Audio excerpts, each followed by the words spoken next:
two of you guys were only today we found out you guys were coming, so I had to modify my questions. But I guess, how did every one of you guys become involved with the film?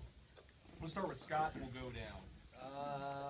Well, I had done some commercials and stuff, but I was in a nightclub.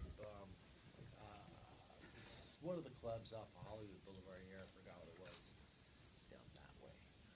But some lady tipped me on the shoulder and said, "Hey, do you want to do extra work?" And I said, "I don't do extra work. I'm a SAG actor."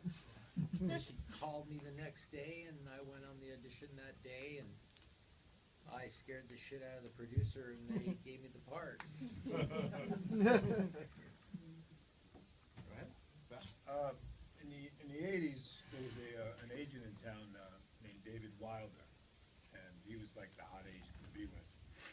And I happened to be with him at the time, and I was going to Puerto Vallarta to have some fun, and he called me up and he said, "No, don't go." He said, "Because a friend of mine, Billy Fine, is doing this movie, and he said, I have a good feeling about it, blah, blah, blah. Linda Blair is going to be..." Actually, it wasn't Linda Blair. It was somebody else in the beginning. Sherry Curry. Yeah, there was another girl attached to it in the beginning, right? The girl from the Runaways. Yeah, the girl from the Runaways was actually supposed to be in it. He said, it's going to be a hot thing and blah, blah, blah. So postpone your flight, come to meet the director, because the original director was Tom DeSimone. Not Danny Fine, who directed it. No. Danny Steinman. Danny Steinman. Getting old enough for sissies. Okay. But anyhow, so I went over to the office and I read for him, and he was going back and forth about using me for Jake or using me for Fargo, and then he said Bobby was there in the office at the same time, and he brought Bobby in, and Bobby and I instantly clicked, and we were fooling around in the office, goofing around. You know, we're two young guys, man. We're having fun in Hollywood in the 80s, which is a great place to be. And we just clicked, and he just, you know what, he's Jake, you're Fargo, and that was it. And that was it. What was the question? How did you get involved with the film? You always ask stuff. It's the first thing I ever did. You know, my voice, what do I sound like? Mel Brooks. Holy shit. Was that the first thing you ever did? Yeah, oh no. You know what? The first thing I ever did was called a Kids Superpower Hour with Shazam. And we were all superheroes on CBS. It's a big hit show, and one of the stars of the show was Rebecca Hurley, who her mother told her, "Rebecca, I know you're only 10 years old, but I want you to carry a gun with you." And I knew then I was, this was maybe not the right business for me, but I still stuck in there. But that's when I met Rebecca Hurley first. Is that the name, Pearl? Because I know you know Jimmy. Yeah. Jim was just like, "Go, John, just shut up and just go."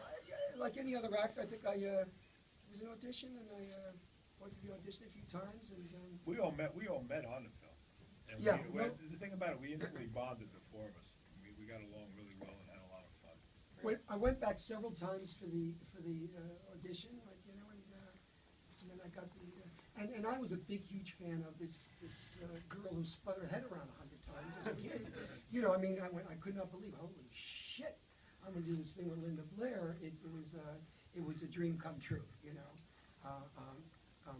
So it was just an audition like any other actor. It was my first job in Hollywood, and it was downhill since then.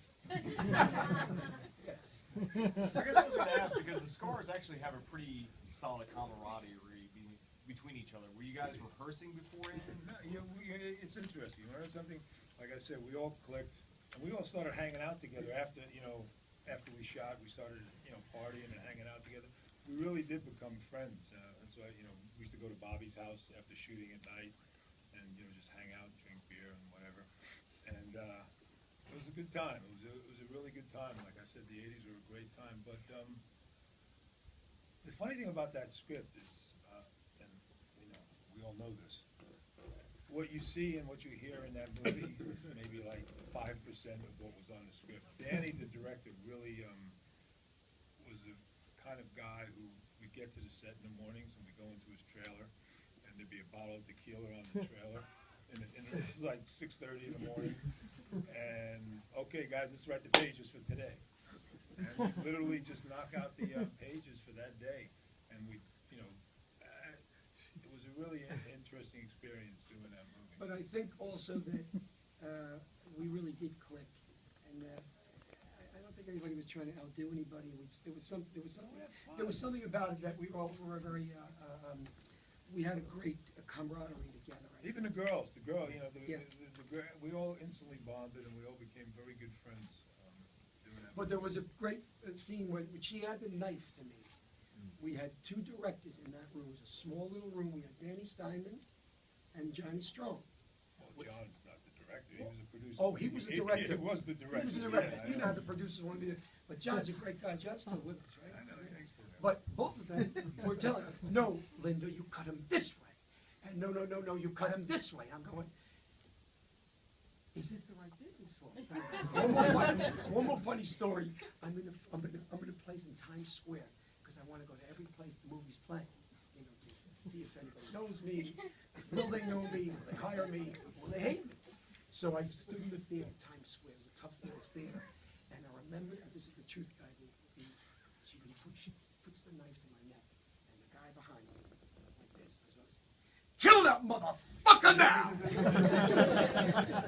And I said, this is the truth, and I said, and I snuck out the side door, but anyway. But it was great. It was a great.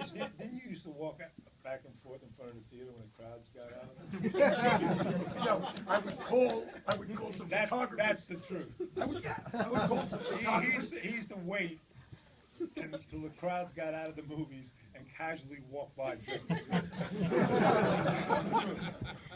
It's the truth. That's how I got my first girlfriend. Not for long. So I guess it's known that Danny Steinman wasn't the original director. It was Tom DeSimone. Like, what happened? Was it the film ran out of money, or?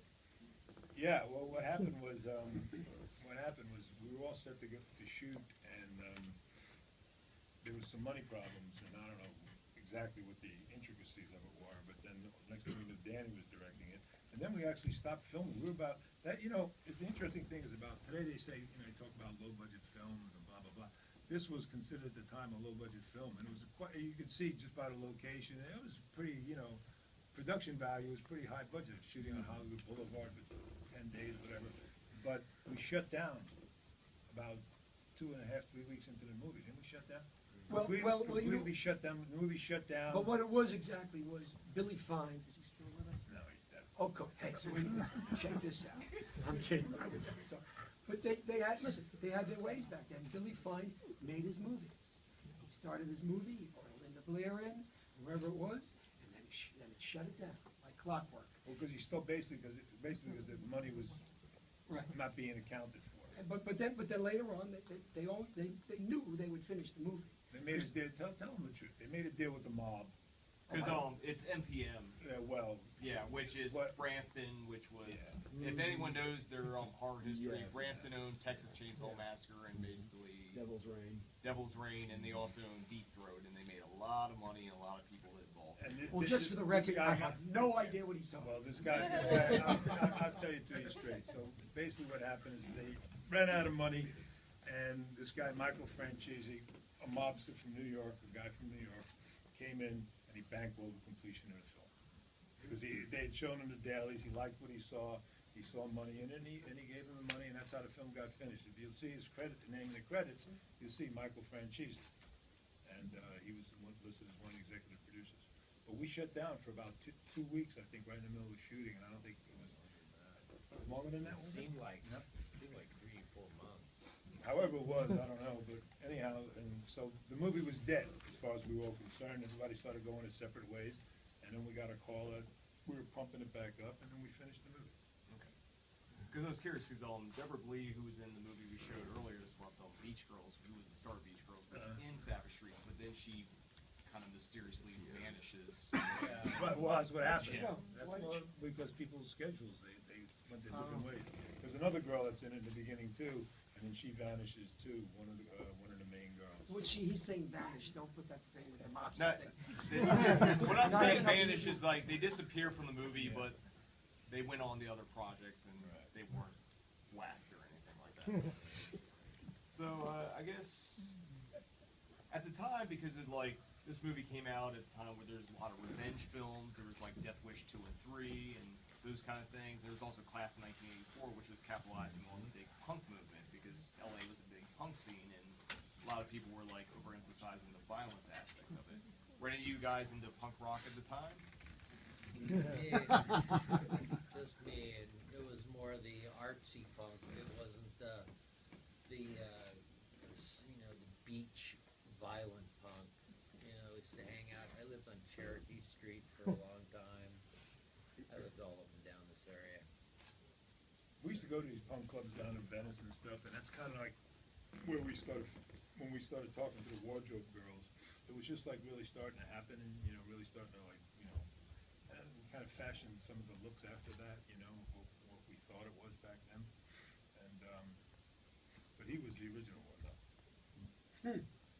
So you're more the artsy punk than like the Black Flag and I like those guys too. But you, I don't know, just up the street, you could go see 9 punk rock bands for $1. Go to the bathroom and there was piss up to your soul. You know, that was Hollywood was great back then. To me, the most amazing thing is how this movie has had legs over the years. I mean, Yeah, that's. it blows my mind that there's like some weird. I haven't seen this movie. I don't know when the last time I saw it. You saw a lot. You watched it last week. Just last night. But no, seriously, and in watching it, I don't know. It's vulgar. It's coarse. It's politically incorrect. I mean, I apologize to anybody that's been offended. I'm sure we offended many people by making this. But in a weird way, it's got a weird power to it. It's got a weird thing to it. It's got like some weird sort of like, I don't know. It's like just watching it, and not because I'm in it. well, I hate myself. the reason why I kind of programmed it is it's an LA movie. It's a really good LA movie because you see all the sights and sounds and like it reflects the era, which I think is why it holds up. Because like, yeah, there's moments that are like, hey, it's fun, it's a goofy '80s movie, but it has a power to it because like It's got a weird sort of thing to it. And I don't even know how to describe it. it's like because like when you watch other vigilante movies with like Chuck Bronson or like that kind of stuff, it's like there's a disassociation because like Charles was like at the end of his career and he's just blowing random punks away. But like this felt more realistic because like you just like, hey, I know where that is. Especially if you're like living in LA and you're like walking on Hollywood Boulevard coming to see this movie tonight. You're like, hey, I walked by there tonight. And like I think that's what the association is and why it still holds up. Well, if you think about just shooting on Hollywood Boulevard, that would be like inconceivable today. Yeah. I mean, we literally shot on Hollywood Boulevard for like 10 days or 10 nights, whatever Yeah, it was. we were drinking real beers, and There used to be a biker bar on It was Hollywood great. Boulevard. We used to go and do shot. Those two guys that on the motors, they were real bikers. Bobby and I, we were in our robes and our pajamas and stuff, and we're playing chess. And these guys are watching, and they're both like taking sides. It's like, and we filmed practically a whole chess game. It's so funny the scene. Again, you couldn't put it in the movie. I was not in that scene at all. Just doing. I want to air the old. I was like snorting huge lines. And we're playing chess, and I wind up beating Bobby in chess, and it destroys the room because he gets so pissed off. I mean, I think it's interesting dynamic because Jake is the leader, but like Fargo has so much influence over him, even though he doesn't like really enforce it. He's just like, you should do this, Jake, and Jake's like, yeah, we should. So like Fargo's kind of like sort of like the indirect leader, even though he's technically the second command. The scene where I kiss him just before we shot that rape scene, I don't like looking at it personally. I mean, to me, it's hard to look at it. And the last time I saw Linnea, we were talking about it. But anyhow, it's a very, I think it's an ugly scene, and it's hard for me to watch it. But just before this part of it where I kissed Bobby, Danny came up to me and he said to me, all right, he said, when Bobby comes over to you, he says, kiss him. I said, what? He said, kiss him. He said, let's see what Bobby does. And by the way, I said, he's gonna haul off and belt me. He said, so what? He said, let's see what he does. but I was gonna say, I just came back from Florida, and I was spending some time with Linnea. She's got like 6 dogs, she's doing wonderfully. I was trying to persuade her to come out, but she had business out there and so forth. And she's really a wonderful, amazing, just to let you know, I mean, you know her from films and stuff, but she's just a great, sweet lady. And no, she won't, still won't date me. Whatever. Seriously. We were in that room, we were in that bathroom probably, it was like one of the hottest, muggiest days of the year. And the 5 of us were, us 4 and Linnea were in there, plus the camera people, plus Danny, plus the wardrobe and the makeup. And it was this little stinky, crampy, real bathroom in some high school out in East LA somewhere. And that poor girl had to lay there on that hard floor for, we must have shot that scene for about 7 or 8 hours. I mean, it was brutal. It was not a, you know, in any way, shape, or form fun or titillating or anything like that. It was really an ugly, brutal experience. And I take my hat off to Linnea for just doing that. You know, it was incredible. I mean, it's pretty unwatchable. It's like, Yeah. it's because, like I said for the movie, it's like it's kind of fun in that 80s sense until you get to that point, and then it goes really, really dark, and then it kind of comes back from there. But it's just like it's a hard scene to watch. Well, what was the discrepancy with, there was a discrepancy with something, with the rating or the The kick? MPAA. Or the kick, something with Yeah. the kick. At The- the end, it got too brutal, you know. The MPAA, like I think the original cut had 3 kicks. The MPAA cut it down to 1. Well, I read something one time somewhere that, and you were saying this to me before too, wasn't it? That there was like some poll, and they said that it's like the most horrific rape scene ever to be put on camera or something. I mean, something like that. Yeah. I mean, it's nasty, but it does serve the point, especially when Linda goes on. But you know, and in a way, it's nasty too. But it's a stylized nastiness, which is kind of really weird, you know, because it's a stylized scene. It's not like shot like, you know, hard and brutal, like, you know, something like, you know, what you see today. It's stylized, but at the same time, it's still ugly and nasty. It's weird. I guess my next question is for Scott, because you're in the prelude to the rape scene, because you have a whole scene with Linnea where she's like, you know, doing sign language to her, and you're like kind of setting her up. And like the first part of it is almost kind of sweet in a weird way, but like, and then it just turns dark, especially when you're doing the hand gesture. I was purposely trying to do that to, you know, because if I came in there like a psycho right away, it would be like, okay, we know what he's going to do. But I wanted it to like go, hey, what's that guy doing? Why is he talking to her like that? Oh. Because like the setup is like, it's weird because she's kind of like receptive to it, like, and it's almost a nice scene, and then obviously it turns really, really bad. Yeah. Really quick. But was there any prep work to that, or? Nope. Nope, none at all. I had met her that day, and we actually I drove her in, and we talked about the scene, played it out a little bit when we drove in, but it didn't turn out like it just turned out like it did. You know. I mean, it's very effective because just the way it's like set up and then where it goes, because like it just kind of how like bleak it gets from there on. And Johnny, you get to be the weirdly like you have the conscience of the stars. So how did you end up playing it? Because at first you're like, yeah, I want to be part of this gang, and then you're trying to pull away, and you're like, no, you can't leave.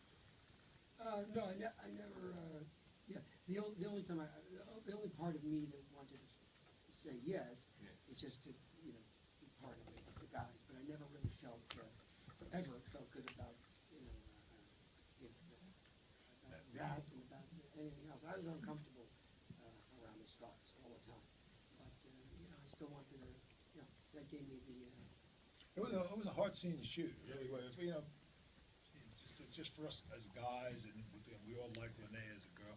And you know, Danny was, you know, pushing it and pushing it and pushing it and pushing well, I it. turned to Danny, and I said, Danny, listen,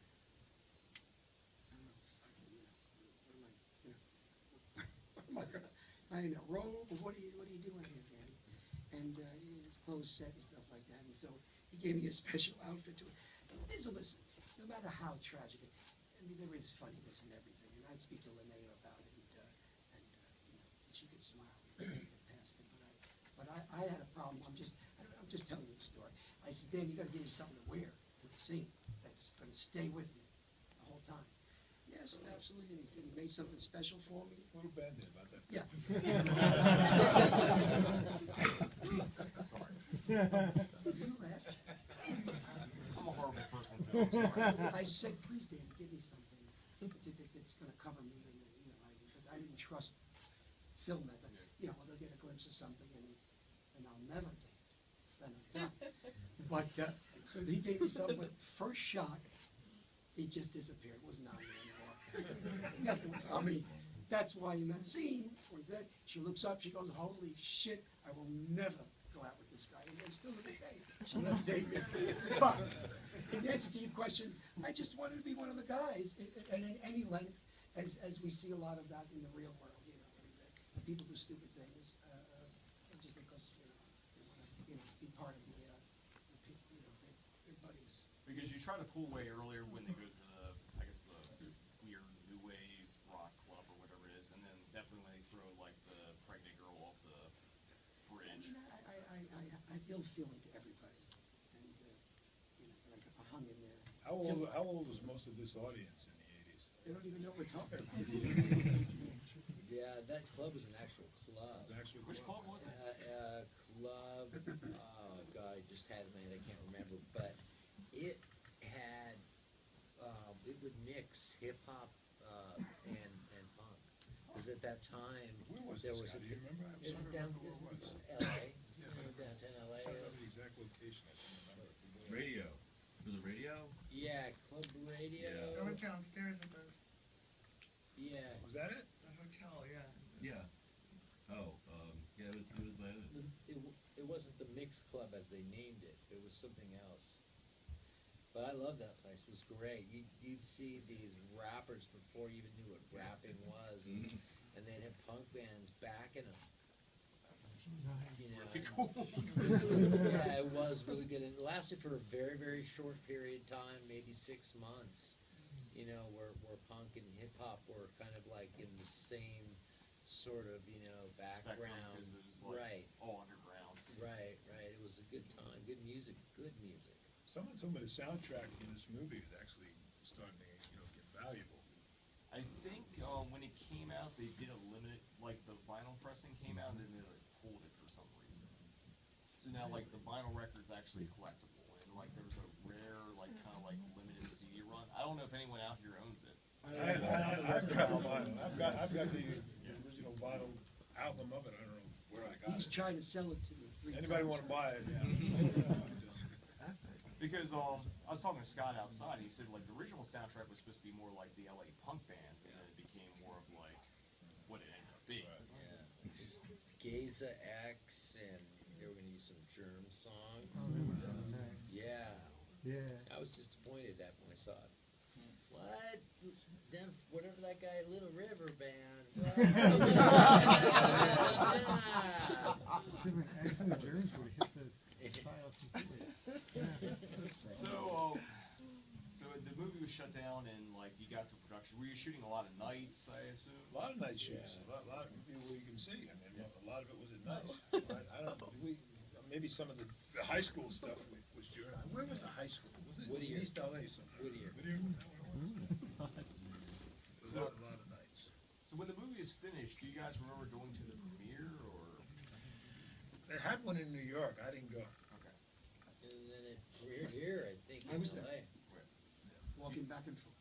Walking backwards. And I think when it was the LA premiere, I think I was out of the country shooting something. I wasn't there. Actually, I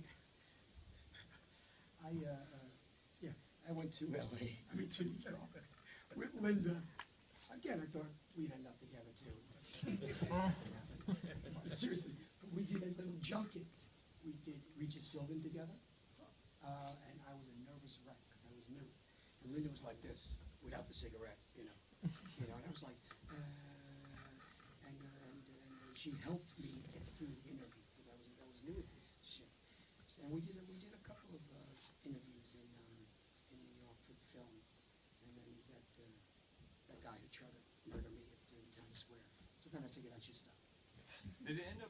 I guess it played 42nd Street at the time. Oh, yeah. It was playing here on Hollywood Boulevard too. Interesting. Because, like, I was trying to look into where it was playing at. And downtown LA, in the inner city, I went to go see it. And all I kept hearing was like, they were talking about me and them. Those white people would be getting weirder every day. I was like cracking up. I'm like, oh God, they're talking in the movie. It was so funny. It was great. So you really had the grindhouse experience. Yeah. I do have a question though, because John Vernon's in the movie, and like John Vernon was always like, he started. Is he classic? Or Love John. John started his career getting thrown out a window by Lee Marvin point blank, and best known as the dean in Animal House and the mayor in Dirty Harry, or police commissioner in Dirty Harry. He didn't want me to say that line. Who the fuck is this asshole? Yeah. He did not want me to say that line. And Danny said, okay, he won't say it. And just before we rolled, and he said, say it. I said, you sure, Danny? He said, say it. Because like at that point, John Vernon was like basically like whatever role was offered, was like, fine, fuck it, let's go. Scott was telling me a little bit about him. He's a brilliant actor. Yeah, he's a good actor. He's good. You don't want to talk about the No, well, he kept reminding us about getting our marks. Who did? And we were going, Vernon? Well, he was very old school, John. I mean, you know, he came up to the Hollywood star system. You know, he was a big star with the Hollywood, you know.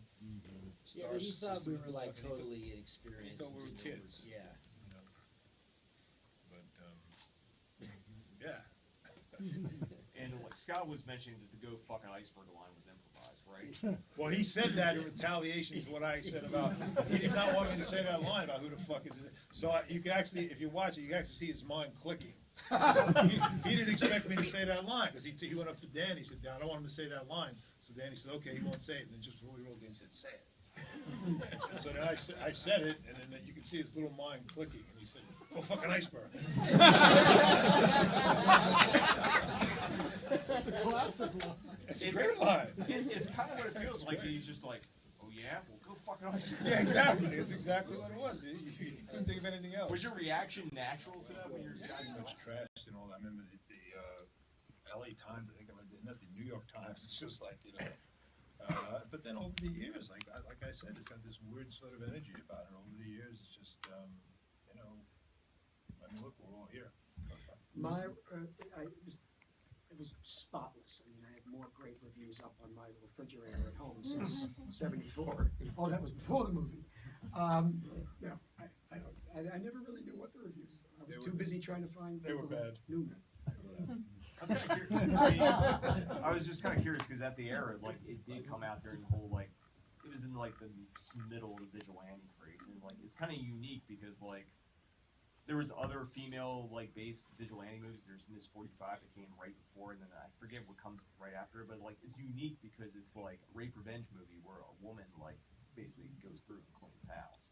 And then in the 80s, it was basically like old tough guys like taking vengeance. Well, there was a shock value to it also because I believe it's the first time nudist boobs had ever been seen. You know, so now there was people were like actually I remember people talking about that. You know, the scuttlebutt about that. Yeah, that was Blair was topless in it. gratuitous. Yeah. I mean, it is just kind of a slow tracking shot for in a bathtub. So. I think I think she did an interview on the Savage Streets DVD where she talks about it. She's like, yeah, in the context that I shot it at, and they kind of took it out of context and just put it in there. It's like, well, we gotta sell the movie. So post Savage Streets, what did all you guys end up doing? I'll start with you, Johnny. Oh, shit. Really? Oh, okay. Since, yeah, and besides that, the reviews are great. A couple of years ago, I did a reality series called Scott Bale's 45 for Single, which was a big hit at the time. You know, reality was getting its legs going, so. Hold on 1 second. That ties into Zapped again. It does. Was she in Zapped? What was she in Zapped? She was in Zapped again with Scott Baio. Really? Yeah. Okay. That's Club 7. Yeah, that's Club 7. Just saying. I know. I don't know. Worked on that for a few years, done episodic stuff, and got in the reality world because that gave me the notoriety of that show. I produced it as well. It was a huge hit. So I'm doing another show right now for Hulu called Crashing with Johnny V, where I end up places I shouldn't be. That's it. And you just did one with Linnea. What's that? You just did one with Linnea, correct? Correct. In Florida, yeah. And she's, what is sweet, she's got like 6 dogs. And I think she tried to, she said very low, tap.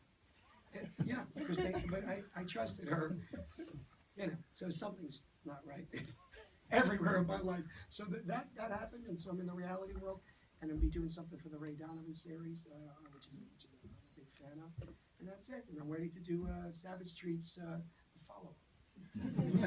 Like Return to the Dead. As our kids. Nobody's dead, Jim. I guess. No, actually, the truth of the matter is that Robert wrote the script, which is a follow-up to this project, which is an amazing script, actually. It puts us in there as the family, the parents of, and it's a great story. And, you know, it had some legs for a little while, so we might want to go out there and do that sometime, you know, before I'm in a walker. Actually, it wouldn't be bad. It'd be interesting. In a walker? Well, yeah. You know, there's not enough characters in a walker. Jim? That's what I do. Go ahead, Sal. What have you been I'm working sorry, on? I forgot. What were you working on since Savage I've Streets? been working a lot. I mean, I'm lucky. I'm, you know, working actor, so I work. I went and decided to move to Northern California and broke pot. Yeah, and that went pretty well for a while. But now I'm a respiratory therapist in a hospital. And yeah, that's what I do. But still has the itch and the urge, right? And the passion to be in front of the camera. We talked about that.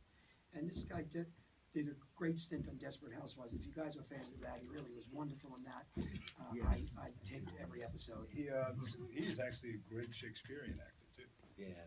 No, people don't know that about him. And his father is a famous, Western. Yeah, Western. Yeah. And did So he's live been TV. in and around the business for a long time. So I guess we'll open up for crowd questions. Who's got anything? Wonder. Go ahead. Well, it's a 2-part question. One is, how was Hollywood Boulevard back then compared to now, and how is the business back then compared to now? You must be a historian. What do you say? Well, It was definitely dirtier. It was dirtier, and it was nowhere near as commercial as it is now. Yeah. Now it's, back then it was gritty.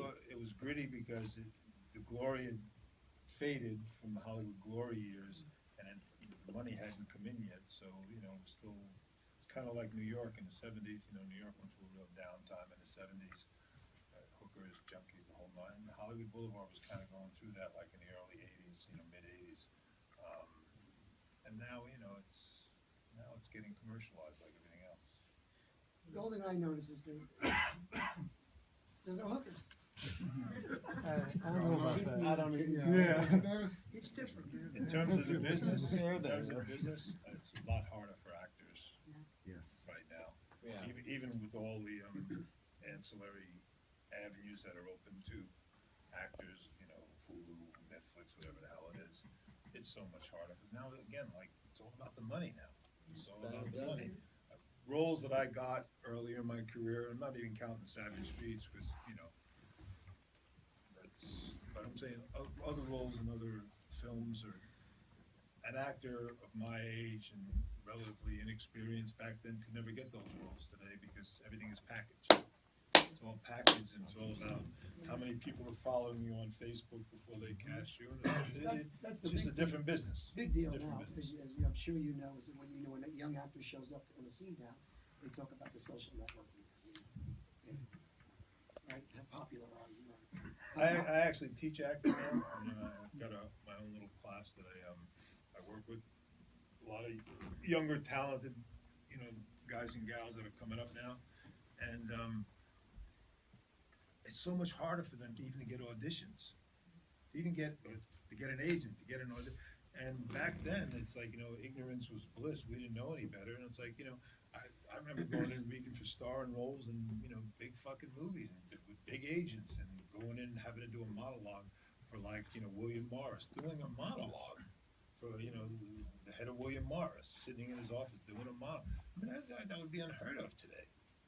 Today, unless you had a hit list of so many features under your belt, TV shows, and film on you up the yin yang, you couldn't even get into the door of a big agency. It's just a completely different business. Next. Really? No one has a question? I had a Oh, back there. that school looked familiar. It looked like a school in Boyle Heights, I think that I. Was Whittier High School. Oh, okay. Yeah. Next, right there. You mentioned that what we saw on the screen was about 5% of what was on paper or what was shot. Yeah. What would you say was the total amount of time that was spent on that production? When I said that, I meant the dialogue. 5% of the dialogue actually made it into the film. The rest of it was just all of us, doing our thing with Danny. But that's what I meant, was the dialogue. Yeah, dialogue, because dialogue was like a bunch of guys who were young in the 1950s, and hey baby, all this stuff, and then, I'm not gonna say that. I wouldn't really say that. No. Did you guys do any of your own stunt work? Yeah, we did it all. Except, we even did the fight. Yeah, when we were watching, I was telling Johnny that, that fight scene in the club, one of those guys, is Chuck Norris's brother. Son, was his son, and I actually broke his nose in the fight. When I go like that with the knee, I missed his cheek and got his nose and broke his nose, and they had to pull him to the side of the set, do one of those. And the other guy that I'm fighting is a guy named Ray Likens, and he doubled me for a movie that I did in the Philippines, not long after that, and both Ray and I almost got killed in a helicopter down there. We were up in a helicopter with Martin Landau, Martin Landau? We were up in this helicopter about 100 feet above this field. Yeah. What a way to go. Still haven't learned a lesson from Twilight Zone. Oh. Apparently no one knows that word. I know the reference. I laughed. Oh, I know the reference. I was gonna say, because you were mentioning Chuck Norris's brother, we screened Silent Rage in here, which was Anthony B. Unger was the producer. He actually produced Danny Steinman's other movie, The Unseen, which also had Stephen Furst in it. And we also just screened The Beach Girls with Deborah Fleet, which is another reason why I screened Savage Streets, because it ties into other things we've screened here, just like actors and directors and producer stuff. So, any other questions? Right here? The scene with you and Lene in the gym, and you were talking about, the approach, how it's originally almost nice and sweet. Was that your idea? Was that scripted? Because you guys are talking about improv a lot. No, I got this thing about showing contrast, that you always want to do opposite of what people expect, and then bring it in at the right moment. I kind of got a thing for that, so that's why that was like that. I remember seeing the film in the theater when it originally played. Me and all my friends, we actually thought oh, he's gonna like her and let her get away. It was well done. No. I remember that. I remember watching that and falling for his shtick. Yeah. Good job. Anyone else? Right here? Hi, I was just wondering, as actors, did you have any props? Because it's a very emotional movie. There's a lot of anger in it. There's a lot of, remorse in some scenes. Do you guys have any problems as actors kind of disconnecting at the end of the day, or did you carry that with you for a while? Because you even mentioned that you didn't like seeing that rape scene. I can only imagine having to actually act in that. I was upset. I was kind of upset. I mean, my girlfriend at the time is here, so she knows that I was kind of upset. Funny story, I know. Yeah, John, funny story. But I was dating at the time a young lady who became famous. She, the whole thing became famous. Then I I lost her number, she lost mine. Faithful, right, Jim? Yes. Faith Ford, who's, you Oh, guys yeah, know her from Hope and Faith. So we were dating at the time, she's not a Mormon, what is she from Louisiana? What am I thinking of? Not Mormon, Jehovah's Jehovah's Witness? not Jehovah, it's something else. Baptist? Baptist, yes. Baptist. Presbyterian? That's another reason she stopped dating me. She said, John, you don't even know me. But I remember saying to her at the time, I said, you know, I promoted the movie. I said, you must see this movie. So her parents, you know, tuned into this movie, Baptist that they were, to see their daughter's boyfriend from New York, that she met in a deli. Yeah, and they went to see this film. And, I don't know. It wasn't the same after that. That's the truth. True story. I thought you we don't hear that. All right, I'll take one more and we'll close out. Anyone? Bueller? Did you say Bueller? Yeah. Express Bueller. Got a mention in the title. How are they involved? I'm sorry, Who? Pony Express, the gun store, got a mention in the credits. probably the guns that they were using, I would Oh, imagine. okay. Well, it's just that it was a store I used to go to, and they're gone now. So It figures the guy that wins the crossbow contest is like naming the gun store. It's like, yeah. She got to be an awfully good shot with that crossbow pretty quick, didn't she? Well, you know, now that I realize this, John Strong, was he the exec producer on this? Exec He producer. took over. The completion John. deal producer. In his home, in his bedroom. You know this, right? Did you know this? I've never been in his bedroom. I gotta go, that's around. I knew I'd say something I shouldn't. John, I'm sorry. So what? But above, Jim, you are fired. Jim, above John Strong's bed, he had crossbows. He was a crossbow champion. Did you ever know it? No. You ever? Which now, thinking about it, is that how it ended up as weapon of No, choice? because that was in the script before he came up with it. Well, he was a crossbow champion. I'm just bringing it up. You know why, guys? No reason. It's just a bit of trivia. You ever do a game show at home? You might need that bit of trivia, right? Thank you. And this gentleman's wonderful wife is here, who's an amazing actress. She's sitting right there. Yes, you. And I only say that because this is why I'm saying this. This is why I'm tying it all together. Because we've been on this long journey together. We know each other for, I hate to say it, but it's a lifetime. And it's been a great journey. And so this crazy script with this wonderful actress and personality, Linda Blair, kept us as friends, knowing each other through events and everything else. And Nothing you said made sense. and Jim, you know what? I'm fine. But what I'm saying is that you guys know. Insulin yet? Yes. Shoot my sugar. Please, anybody with the sugar, don't fuck me. Keep up on your sugar. Please, don't. Please, you'll be a loser. Tell me. But what I'm saying, you are, like in any show that anyone does, you do a series and you're on it for 5 years or 10 years, and we've done this film, you know, I'm sure we never expected to know each other past the rap party, and I wasn't invited anyway. So, you know, they went, yeah, let's do the party for Tuesday, invite them for Wednesday. You know, sure. But we're still friends, and that's been a great journey. I'm just sharing that with you, because that's part of the business also. You know, but we've watched this business evolve. It's a whole new deal, but hey, guess what? That's life. So here's to the new business. I have no idea what I said. I'm trying to tie it all together. All right. Nice seeing you. Nice seeing you.